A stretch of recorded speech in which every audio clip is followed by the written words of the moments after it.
because Nina, the grandmother, started thinking of ways to get rid of him. So Chu ran away so he walked to stay, and Chu found a family that lived on the house. A few months later, Chu told them what she story, and they decided to see her. But Chu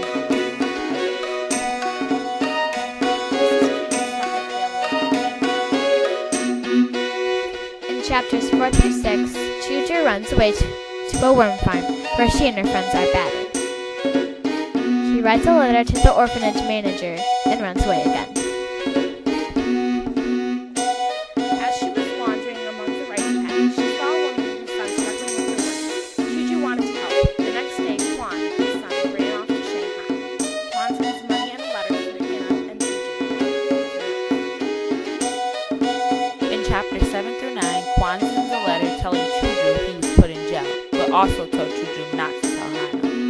So Chu tells Ling. Eventually, they agree to let her go and get Quan out of jail.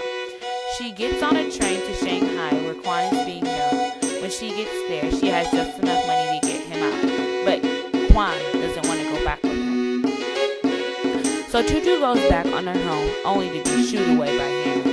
She sleeps with Ling's water buffalo in the morning, tells Ling about Hannah. He then tells Hannah the truth, and that's where we are.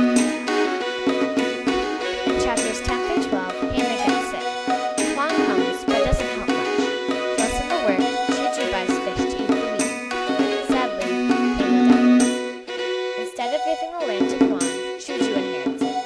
Quan goes back to Shanghai, while Chu goes to visit her real family. Nina is as stubborn as ever